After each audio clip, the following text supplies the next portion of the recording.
Work on new APEC House begins. Call for amendments to address high unemployment numbers. And PNG Football Association criticised.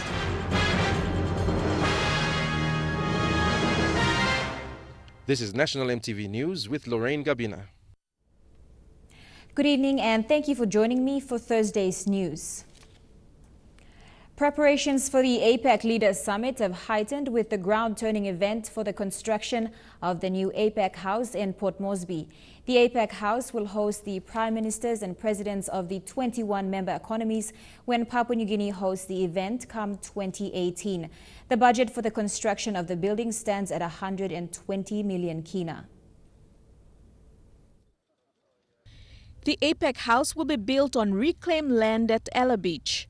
The design of the building is based on the shape of a Lakatoi sail and will showcase the sailing traditions of our people. According to the Minister for Sports, National Events and APEC 2018, Justin Tichenko, the APEC House will be an enduring legacy. This building is to not only be iconic, but when you see it from the air, or when you see it from the land, or when you see it on a postcard or on TV or on the internet or on Facebook, you'll symbolize it and recognize it as Port Moresby, Papua New Guinea, just like the Sydney Opera House is to Australia. The building is being undertaken by Oil Search Limited through a tax credit scheme, as was approved by the National Executive Council. Oil Search Managing Director Peter Botten said the company was pleased to be able to partner with the government and NCD to deliver this long-term legacy building. There's nothing greater that will bring PNG into the spotlight in PNG's history, in the bringing of world leaders to Port Moresby in 2018. And APEC House will be a real icon in terms of portraying PNG again to the world and those leaders. And to play a small role in developing that, in supporting government to deliver this building, is a significant privilege for us and one we take with due responsibility. The design of the building was done by Cardno. Global Construction won the bid through an oil search tender to build the foundations and footings of the building. This is expected to be finished by February 2017. Following that, another technical tender process will begin for the construction of the actual building, which will be expected to be completed by August 2018. Later this afternoon, Prime Minister Peter O'Neill said in a statement that the APEC House will be the focus of global attention during APEC, and it will also be a national icon that will be used by generations of Papua New Guineans in the decades ahead. Deli Waigeno, National EMTV News. The National Employment Act 1978 needs to be amended to regulate the high unemployment rate in the country.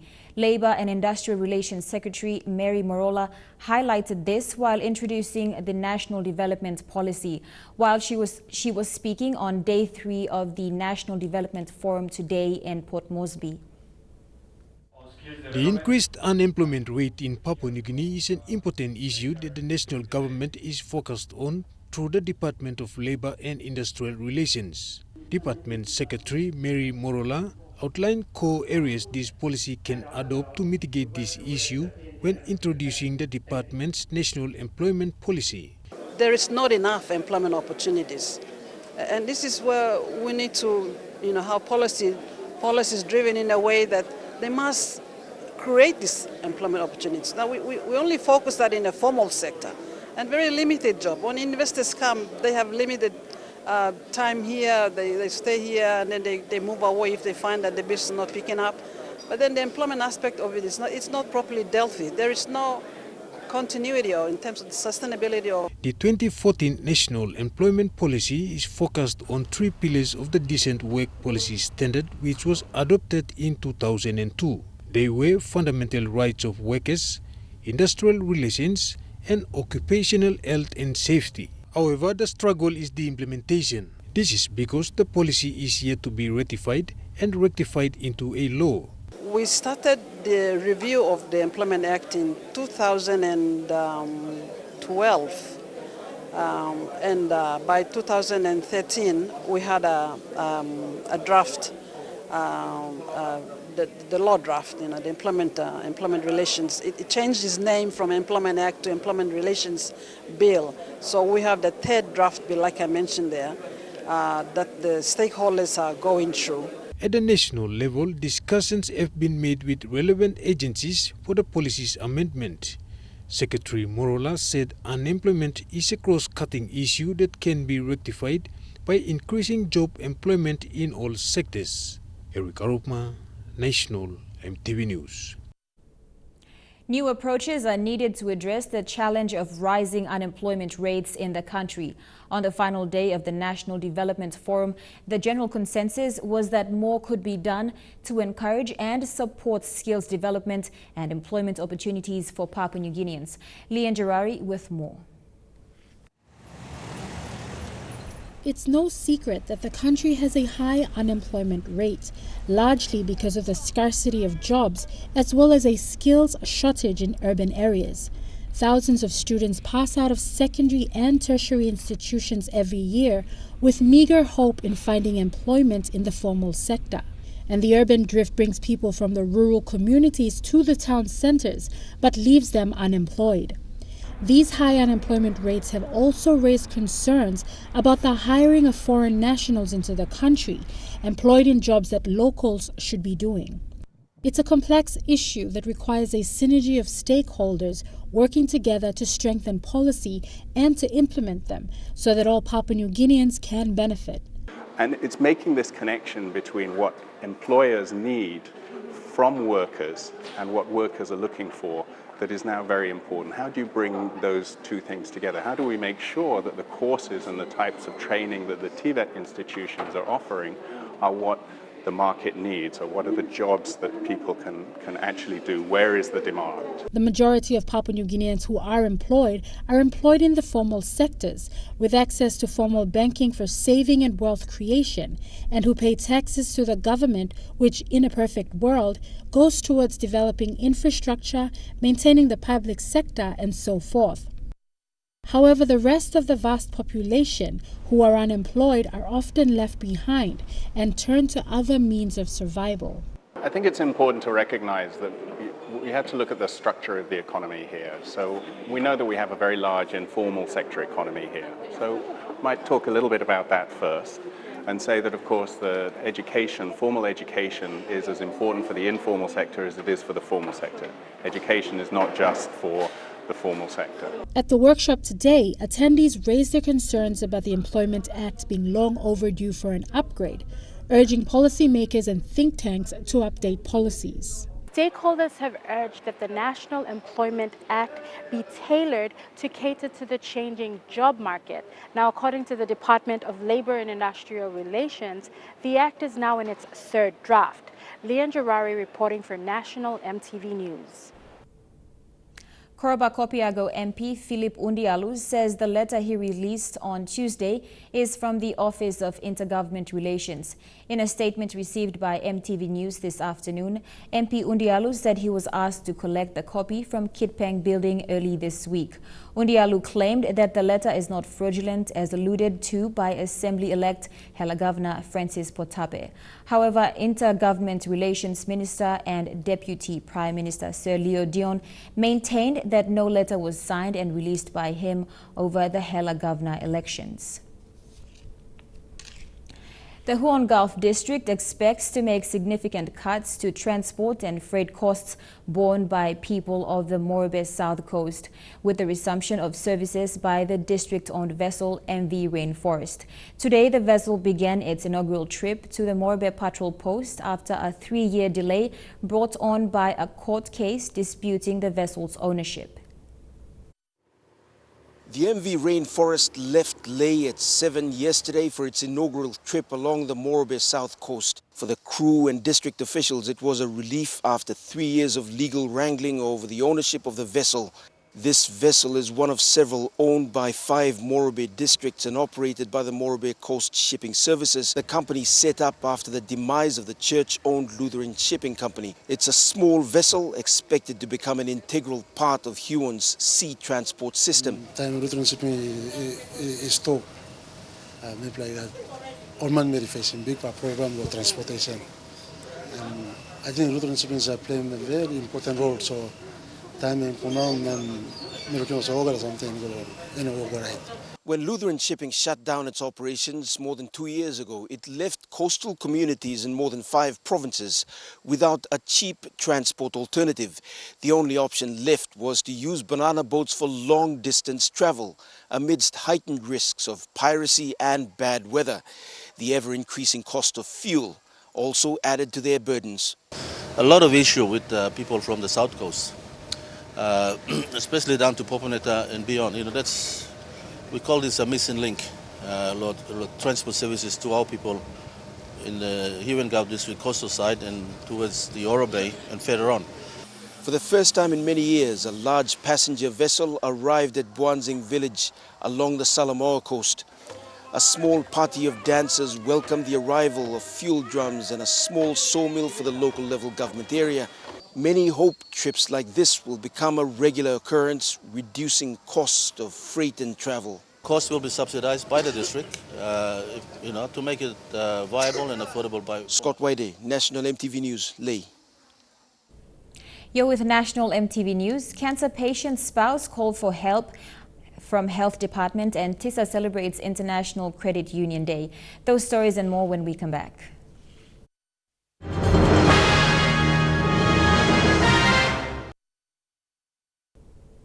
Welcome back to the news. An integrated landowner group at Anglim South Wagi in Jiwaka province have submitted a compensation claim to the state for environmental damages caused by Common River gravel mining.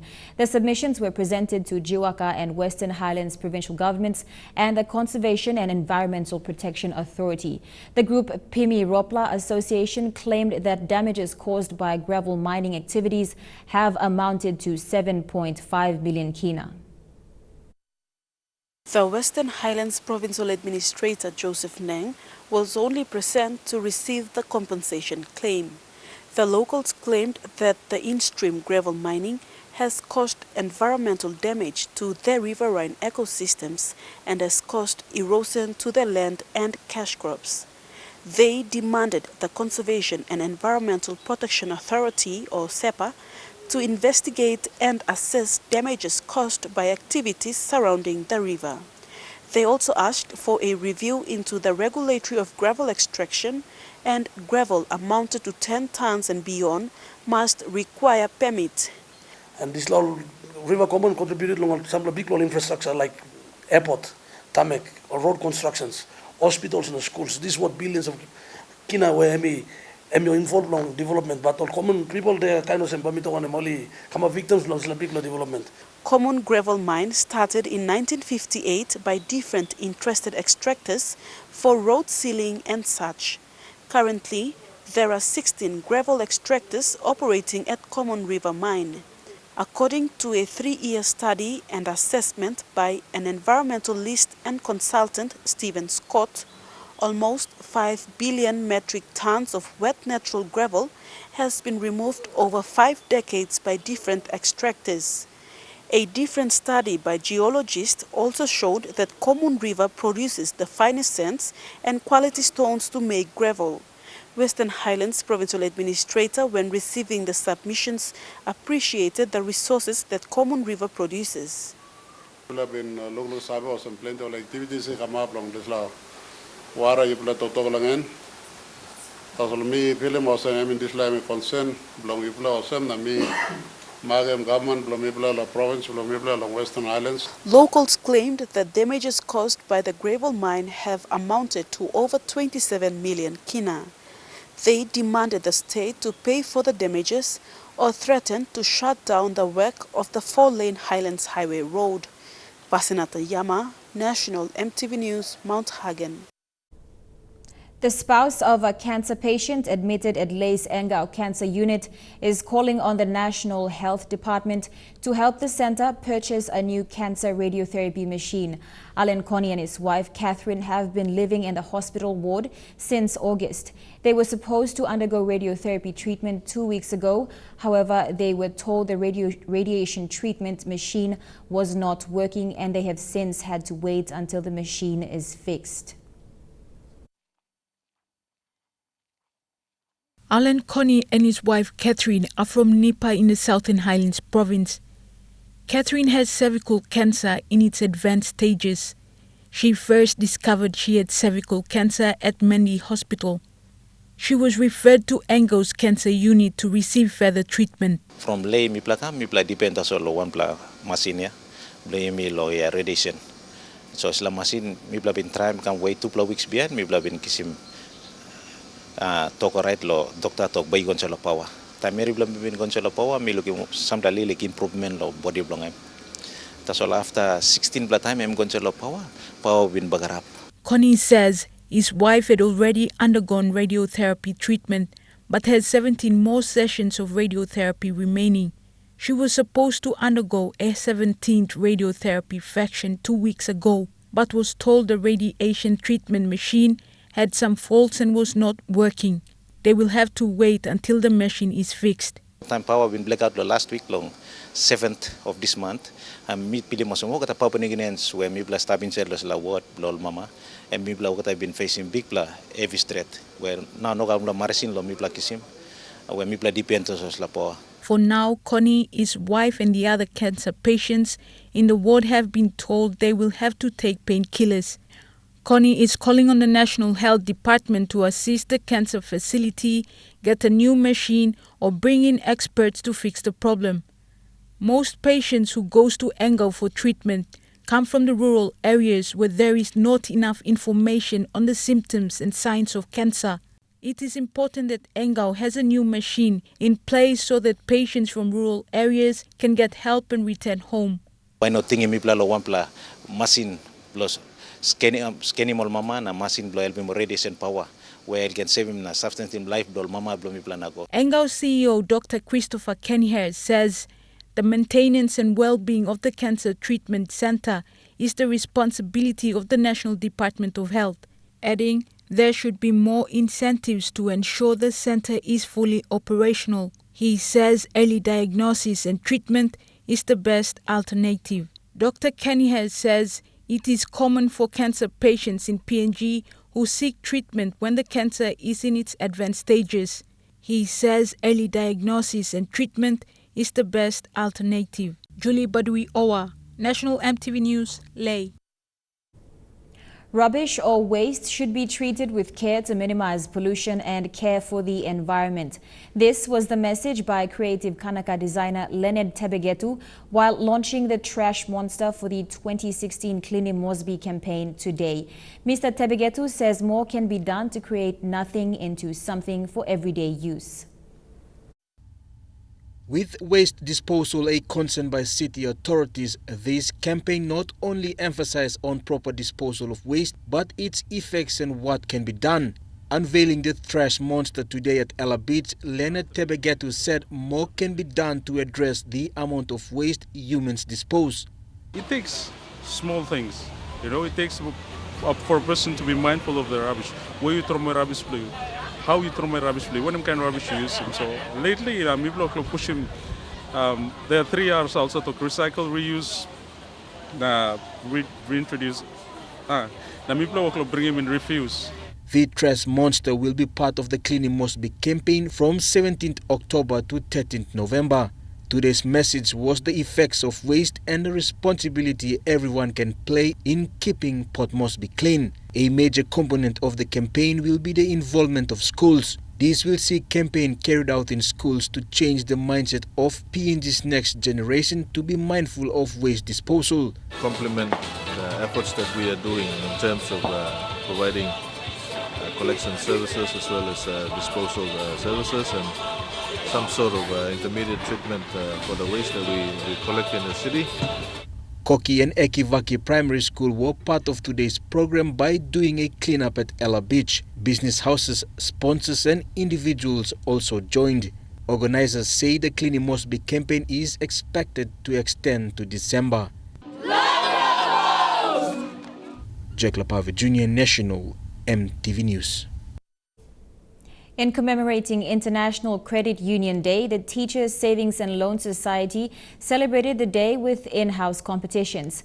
TISA Chief Executive Officer Michael Coyson says TISA has been successful whilst providing the lowest credit rates in the country. The International Credit Union Day has been celebrated annually on the third Thursday of October since 1948. The Credit Society organized contests among 6 divisions celebrating around this year's theme, The Authentic Difference, that celebrates what makes credit unions unique. Each division chose a principal from the theme that was judged by members of the media with categories in Best Division and Best Dressed Individual. The day is to recognize the work of the employees of the credit union and to promote its achievements. TISA is one of the oldest and largest loan societies with 14 branches countrywide. Marilyn Diakotam, National MTV News.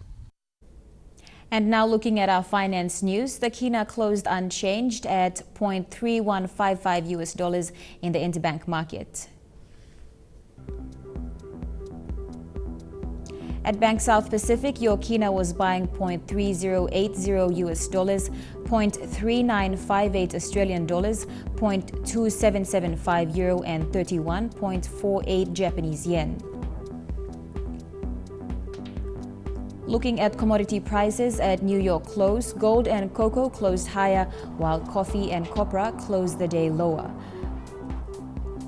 Palm oil, crude oil and copper closed the day higher. And on the stock market, the Dow Jones closed at 40.07 points higher. The ASX is trading at 26.40 points higher, and the All Ordinaries is trading at 24.60 points higher. You're with Thursday's news. We'll have more local news and headlines from overseas after these messages.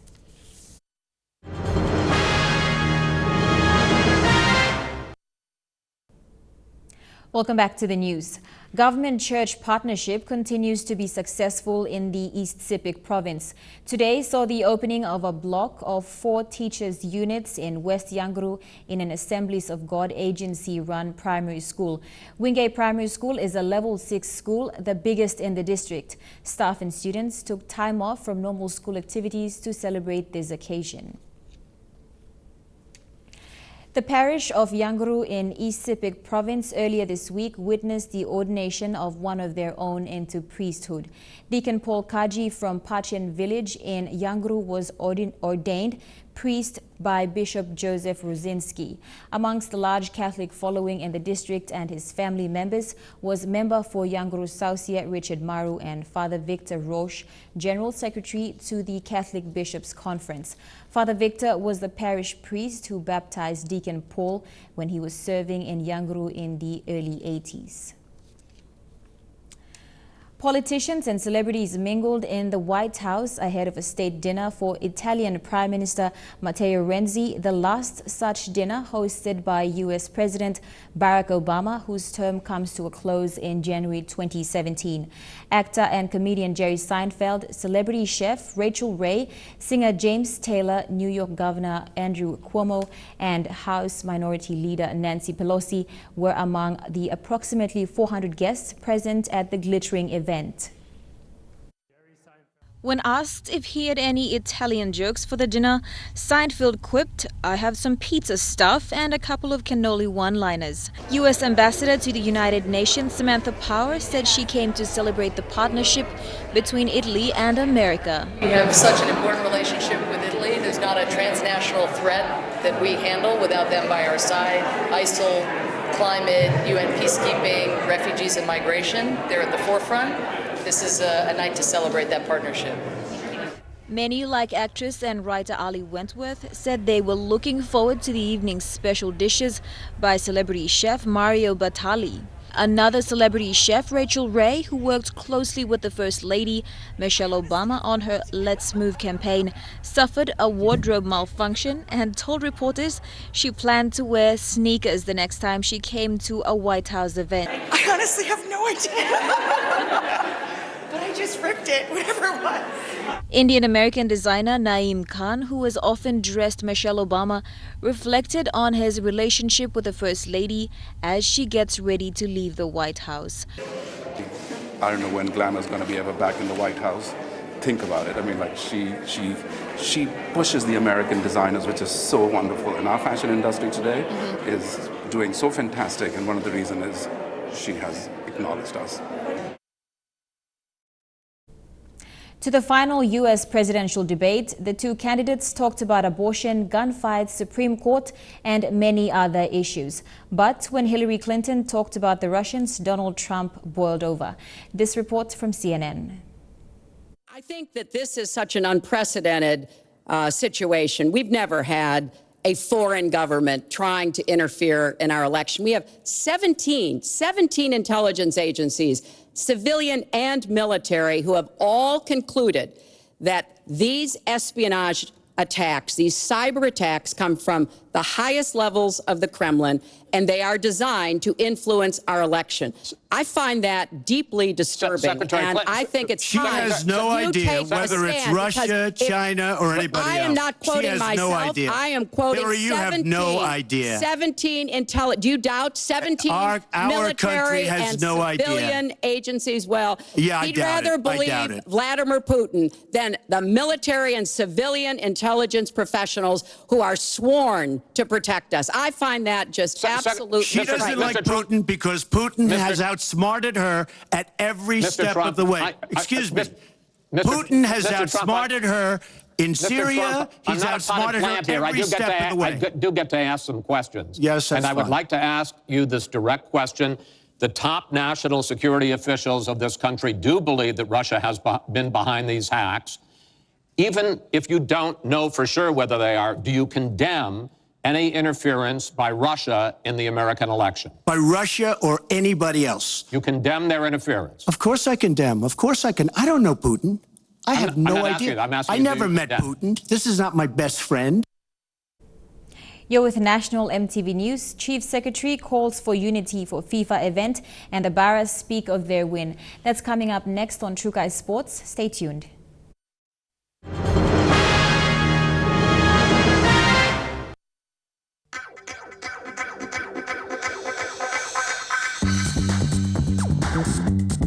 True Kai Sports.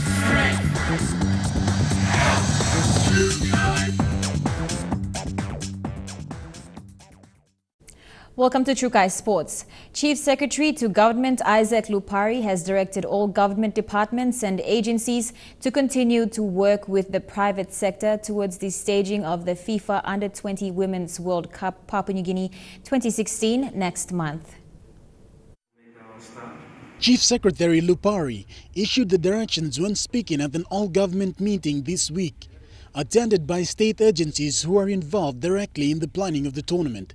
Ambassador Lupari said the staging of the tournament cost about 65 million kina, and that's Papua New Guinea's hard-earned money. But it will go in a useful and purposeful investment, not only in terms of infrastructure, but also in providing employment opportunity across Papua New Guinea. We've proven over and over again, and many times that PNG is not capable of hosting this kind of event, but we have done it successfully in many other events. One being the South Pacific game, which was overwhelmingly a success story. Ambassador Lupari took the opportunity to challenge critics of the Under-20 Women's World Cup to stop criticizing and come together as one nation to support this great event that will take place next month. We're spending 65 million, but just imagine the benefits and economic generation that it will cost. Lupari called on the people that continue to criticize and being critical of the tournament to rally behind the tournament because it will showcase Papua New Guinea. He further stated that people often think that it is easy to organize and put up infrastructure, organize people and get things done. Instead of criticizing, Papua New Guineans need to sit back and give credit where it's due. Shane Saroya, National EMTV Sports. To football, the PNG Football Association has come under heavy criticism from Hekari United franchise owner John Capinato. This comes after the creation of an electoral code governing the compliance of local associations affiliated with PNG FA. Capinato, who is a PNG FA presidential candidate, has also expressed disgust at what he deems is interference from the Oceania Football Confederation. John Capinato's arguments stem from the fact that an electoral code committee has been established to vet all those member associations, which there and then give them the right to elect and or vote and also attend PNGFA meetings. It shows, firstly, unstableness in the administration. They are not conservative in running the administration. And I think it's signs of the desperation of the president. Previously in the year, PNGFA General Secretary Demirit Milang had stated that the policies set out by the national body were to ensure compliance to FIFA's strict standards. Nomination or affiliation fee, whatever you call them, not having governance requirements within the association. Those are certain requirements, and those expectations are not just here in PNG, but it's globally. Capinato feels, however, that the timing of the announcement of the committee is dubious, with PNGFA's General Congress, an AGM in which the election of a new president and PNGFA executives may be discussed, is a ruse by current President David Chung to maintain his hold on his position as head of PNG football. I'm asking this question. Since when did the Congress approve this group or this committee?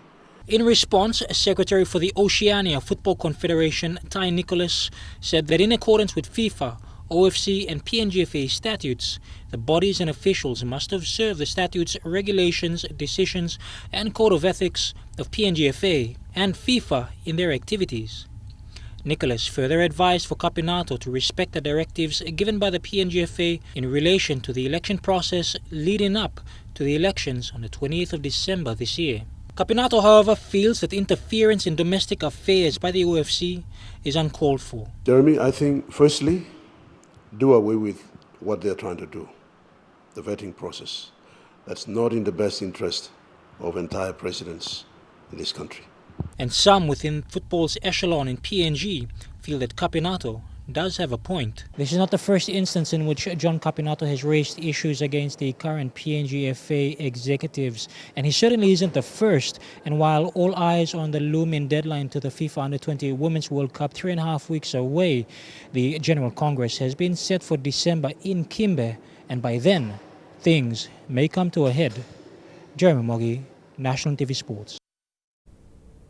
Meanwhile, Telecom PNG has come forward with sponsorship of 150,000 kina for the National Under-17 Cricket Championship. But with the current flood of activities in hosting the Intercontinental Cup and World Cricket League Championship, Cricket PNG is yet to set dates for the Under-17s. Injected into the Barimandi squad in place of former captain Jack Vare, recently, 22-year-old debutant Dogodo Bao executed his first match in the Intercontinental Cup against Namibia exceptionally well. He finished up with 7 runs and took 3 catches.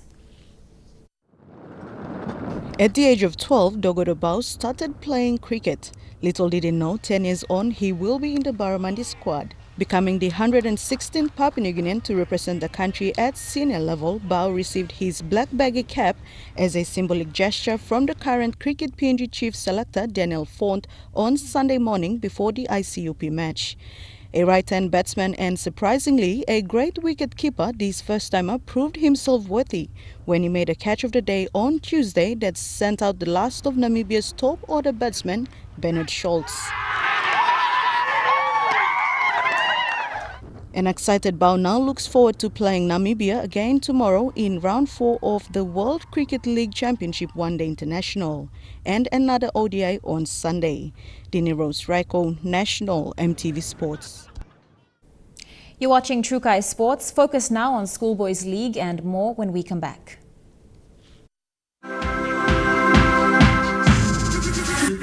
True Kai Sports. Welcome back. With the growing popularity of the SP PNG Hunters, both domestically and in Australia, the PNG RFL is now looking at broadening the scope of the franchise by including a junior Hunters side. This comes about as a result of announcements made by the Australian NRL to have its under-20 Toyota Cup sides now part of the New South Wales and Queensland Intrust Super Cup competitions. The PNG Rugby Football League has now made it a priority to heavily invest in schoolboys rugby as opposed to previous years. The strengthening of the schoolboy rugby platform will enable the PNG RFL to establish a strong foundation, allowing them to harvest the best crop of players at the most elite level. But we also realize that sustaining those results and actually improving those results, we need time to invest in our junior pathway program so that we can guarantee sustained success. And the future of the game is at the schoolboys level, and we're passionate about that.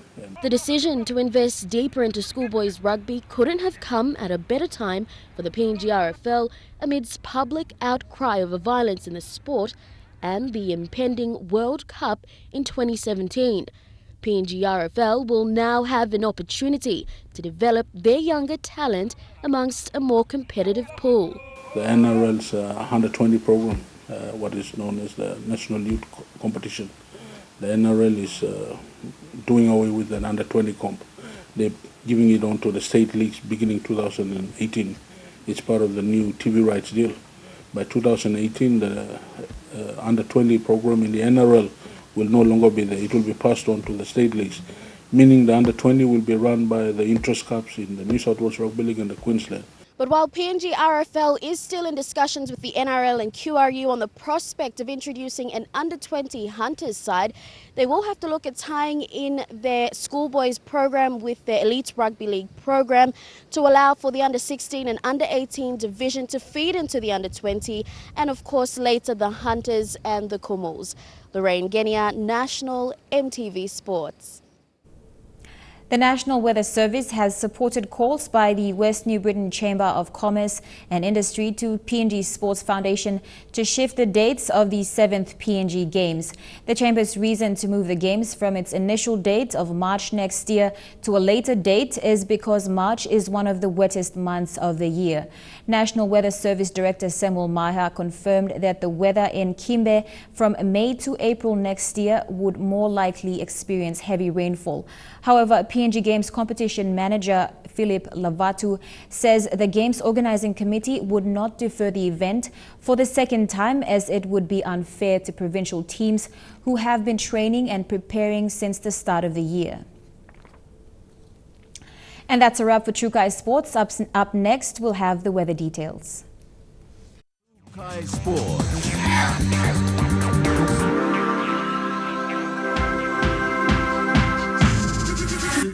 True Kai Sports.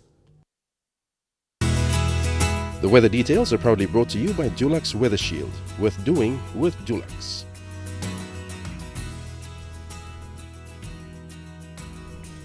Taking a look at your weather forecast for tonight and tomorrow. In the southern region, fine, then chances of evening brief showers in Port Moresby. Fine, although partly cloudy in Daru. Chances of afternoon brief showers in Kerma and a few showers in Alotau. And chances of afternoon brief showers in Popondetta. In the Momase region, cloudy with chances of afternoon brief rain showers in Ley, mostly fine and sunny in Medang and Wewak, and brief passing showers in Vanimo. In the New Guinea Islands, mostly fine and sunny in Lorengau, Kavieng and Kimbe, brief inland showers for Kokopo and Rabaul, and fine although passing showers in Buka. And in the Highlands region, all centers cloudy and expecting chances of afternoon showers.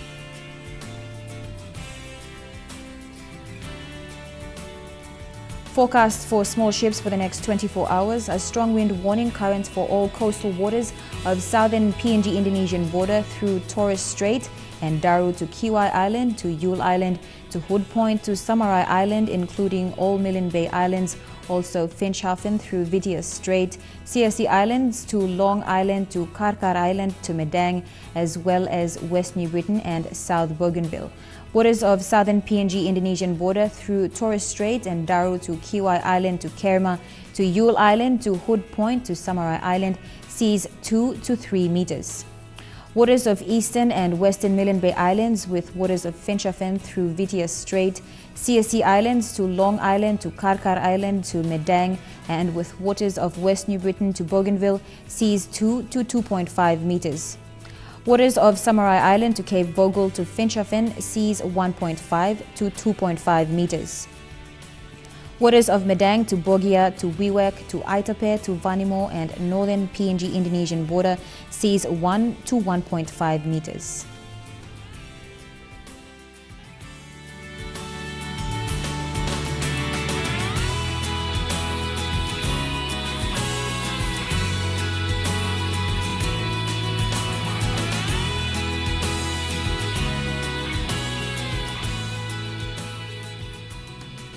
And the ocean forecast for PNG areas in the Coral Seas sees rough with southeast winds at 25 to 34 knots.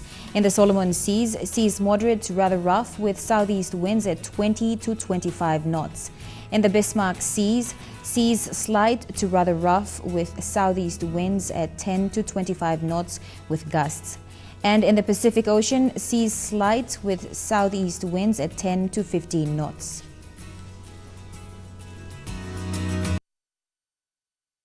The weather details are proudly brought to you by Dulux Weather Shield, with doing with Dulux. Before we go, Australian sea kayaker Sandy Robson paddled through Fairfax Harbour in her kayak, making her way to the Royal Papua Yacht Club in Port Moresby late Saturday afternoon on the 24th of September 2016. Sandy's journey began 5.5 years ago when she embarked on an expedition project to retrace the 1930 voyage of Oscar Speck from Germany to Australia. In 2011, Sandy began her quest in Germany, where she set off to commence the 22,000-kilometer expedition for the shores of Australia. It has been quite an adventure for Sandy, traveling to countries she has never been before and experiencing cultures and the way of life of the people she passes throughout her journey. The last 5.5 years kayaking across the world has not just been a physical battle, but it has also been a mental one. Being on her own and at sea has been something she has had to deal with. She is now in the final leg of her journey. My big thing is I love long expeditions, and this one by Oscar Speck really inspired me because it seems like the longest kayak journey ever made, and he did it solo and unsupported and continuously. So I was really impressed by that, and nobody had tried to retrace the journey in modern times, so I thought I'd give it a go. And an important message she would like to get out is regarding the preservation of marine life and ecosystem that surround us. After Port Moresby, she travels through to Daru, where she will make her way across to Australia to complete her 5-year expedition. Although she has been by herself on the kayak from Germany, she certainly has not been alone in her cause and is thankful for the support behind her.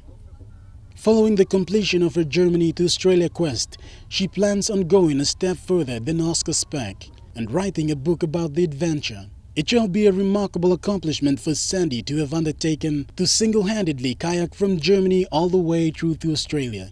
And she is without a doubt proven her determination and will be the only person beside Oscar Speck to have embarked and completed the journey. To Miss Sandy Robson.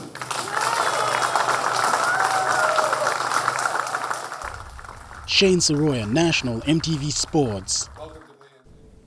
Now recapping our main stories for tonight. Work on APEC Haus begins, call for amendments to address high unemployment numbers, and PNG Football Association criticized.